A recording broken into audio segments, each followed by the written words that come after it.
Se você estivesse em outro país, falando uma outra língua que não é sua língua materna, e você tivesse encurralado por oficiais da lei, o que é que você ia fazer para conseguir passar por eles?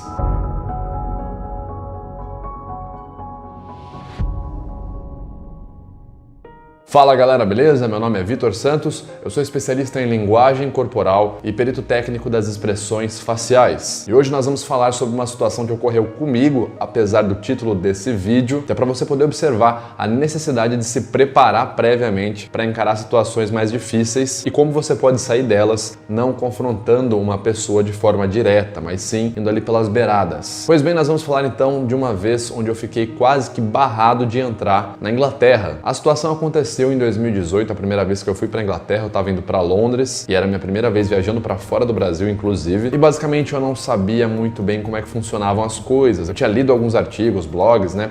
Visto alguns vídeos sobre como que funcionava o processo ali da imigração, mas em essência eu nunca tinha participado de uma imigração. Mas o fato é que antes de eu viajar, né? Antes de eu ir para Londres, uma semana antes mais ou menos, eu comecei a pensar sobre essa viagem e comecei a pensar em específico sobre a imigração. Eu pensava basicamente assim: e se eu chegar lá e tiver um oficial, né, um policial ali, um agente de imigração que não vai com a minha cara e, sei lá, ele começar a me fazer perguntas e desconfiar, enfim, eu comecei a pensar as coisas negativas que poderiam acontecer. E isso aqui é uma das primeiras formas que eu recomendo vocês a tratarem situações que são potencialmente ali importantes. Pense no que pode acontecer de ruim. Eu não tô falando isso para te deixar assustado, né? Nossa, o Vitor quer me deixar para baixo, me deixar mal, eu vou ficar pensando na coisa ruim e vai chegar na hora, vai acontecer coisa ruim. Não, eu não tô falando aqui de mentalizar e atrair, eu tô falando aqui de uma coisa um pouco mais concreta, ok? Que é basicamente estratégia. Você se preparando para a situação ruim, caso ela não aconteça, tá tudo certo, tá tudo fácil, mas só pensando nas coisas boas que podem acontecer. Ai, quando eu chegar lá na viagem em Londres vai ser lindo, vai ser bonito, vai ter uma placa do Harry Potter, vai ter uma placa do Sherlock Holmes, vai ter uma placa do Beatles, e você fica apenas viajando na maionese pensando nisso. Ai, porque eu quero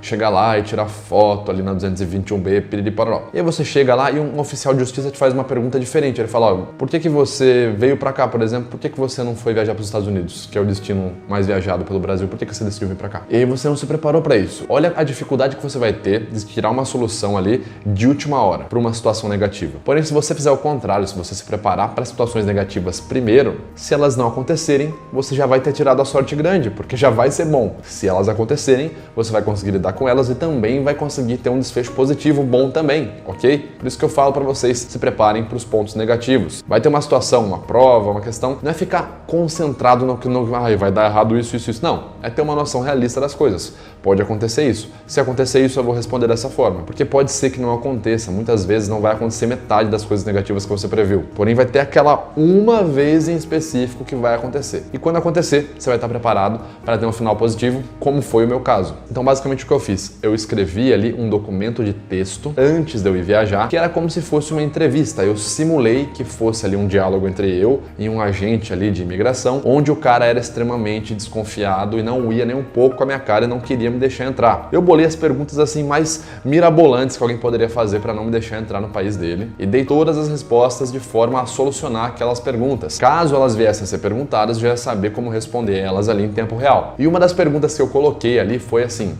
por que você quis viajar para Londres? E aí eu fiz meio que um mini textinho dizendo da minha história, né, que eu estudei a linguagem corporal, que, por exemplo, a EIA, a Emotional Intelligence Academy, fica no Reino Unido, que é um dos principais órgãos reguladores aí da ciência que eu estudo. Escrevi sobre Sherlock Holmes, que eu sou muito fã, tenho livros e vídeos no canal sobre ele, né, trabalho com internet. Falei sobre Harry Potter também, que eu sou muito fã. Enfim, eu coloquei naquela carta lá, basicamente uma descrição de tudo que eu gostaria de frequentar, de visitar ali em Londres e o porquê que eu gostava daquilo. Mas era uma coisa que eu sabia que basicamente era para me motivar, enfim, aquilo eu tinha certeza que não seria perguntado.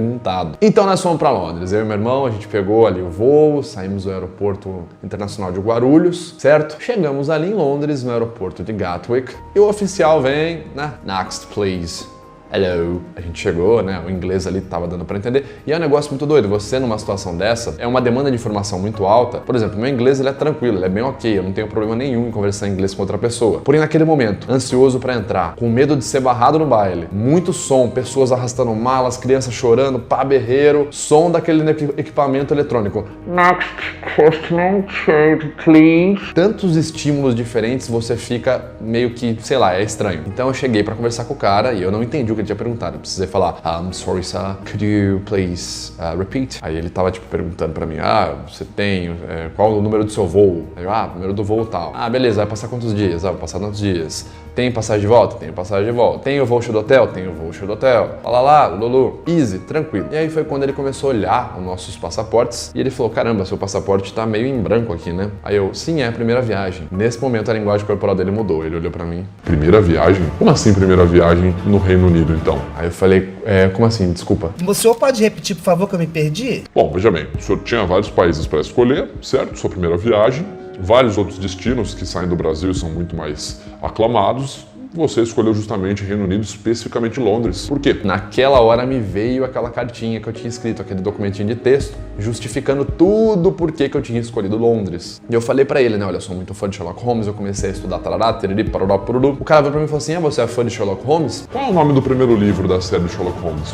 Are you serious? Vocês acreditam que o cara me perguntou um bagulho desse? É brincadeira, né, velho? Olha, se eu tô mentindo ali, eu já tinha sido pego na hora ali. Eu falei, bom, primeiro livro, né, seguindo ali em romance, né, não dos contos. Primeiro livro é um estudo em vermelho, ali do Conan Doyle, que é quando o Watson conhece o Sherlock Holmes. Eu comecei a justificar. E o cara falou, eu não sei o que, cara, começou a fazer um quiz pra ver se eu de fato sabia sobre Sherlock Holmes. Isso é um negócio absurdo, cara. Até hoje eu acho que esse cara tava fazendo alguma pegadinha, não é possível. E eu sei que por fim ele falou assim, você pretende visitar quais pontos? E eu falei, esse ponto, esse ponto, esse ponto, tal. O Museu do Sherlock Holmes. Ele, Museu de Sherlock Holmes, por que o Museu de Sherlock Holmes? Eu falei, caramba, porque eu sou super fã. Tá. Tem alguma foto, algum documento que comprove que você é fã de Sherlock Holmes? Acreditem se quiser, o cara literalmente me perguntou isso. Meu irmão tá aqui na câmera, ele pode falar. O cara não perguntou isso aí, Vini? Nossa, eu nem lembro disso. O cara perguntou se eu era como comprovar que eu era fã do Sherlock Holmes. Enfim, pra comprovar naquele momento, o máximo que eu consegui fazer foi mostrar um canal no YouTube. Eu falei, olha, tem um vídeo do Sherlock Holmes, tenho vários vídeos, mas eu tenho um que ele pegou mais visualização, que eu tô contando sobre o Sherlock Holmes, né? Isso acho que é uma forma de mostrar que eu sei a história dele, que eu conheço, que eu entendo e que eu tô querendo propagar a história de Sherlock Holmes. Ele olhou e ele falou, tipo assim, isso aqui é 700 mil views? Eu falei, sim, eu trabalho com o YouTube, como eu comentei. Ele olhou e falou assim, não, tudo bem, realmente, você realmente é fã de Sherlock Holmes. Olha, muito bem, espero que seja uma boa estadia, bem-vindo a Londres. Mas aí eu entendi o seguinte, quando esse cara começou a me confrontar, por que você escolheu o Reino Unido? A primeira coisa que me veio na cabeça foi falar assim, por que não? Não pode? E eu tenho amigos que fizeram isso e um amigo em específico fez isso e voltou. Porque a partir do momento que ele respondeu dessa forma, o que a gente entende na linguagem corporal como confronto verbal, criou-se uma tensão entre a pessoa que estava interrogando, entrevistando ele, e o meu amigo, o entrevistado. Naquele momento, a tendência é a tensão só aumentar. E quando tem uma tensão muito grande, quem tem mais poder se livra de quem tem menos poder. A tensão está muito grande, eu não vou ficar perto de você, senão nós vamos explodir. Então, como eu tenho mais poder, eu tanco você e você vai embora. Foi basicamente o que aconteceu com o meu amigo, ele acabou voltando. Então, é outra coisa que eu falo pra vocês. Se preparem, Então, recapitulando, se preparem previamente, certo? Tenham noção do que pode acontecer de errado. Tenham um preparo, estudem as situações, as possibilidades e durante a situação evitem confrontos verbais frontais, certo? O Henrik Fixus, no livro dele, A Arte de Elementos, fala sobre o Aikido da opinião. Basicamente é seguir o movimento do Aikido, não confrontar uma força seguindo de forma direta, mas sim manipular essa força para que ela vá para outro lado. Foi basicamente isso que eu fiz. O cara falou, por que Sherlock Holmes? Por que Londres? Como você fala que você é fã? Eu fui lá, cara, por quê? Por causa disso. Eu sou fã por causa disso. Como que eu sei? Porque eu sei disso. E isso me possibilitou ali entrar e ter uma das melhores experiências da minha vida, que foi minha primeira viagem para Londres. Inclusive tem um vídeo específico sobre o que você não deve fazer em linguagem corporal quando estiver lá em Londres, tá aqui no canal. Ok, galera? Era isso que eu tinha para passar. Espero que vocês tomem muito cuidado em situações importantes, se preparem e evitem confrontos diretos quando vocês estiverem ali em situações que envolvem diretamente outras pessoas. Beleza? Sim. Bom, espero que vocês tenham gostado desse vídeo. Se você gostou, já clique em gostei, que me ajuda pra caramba. Se inscreve no canal caso não seja inscrito. E a gente se vê então no próximo vídeo. Valeu!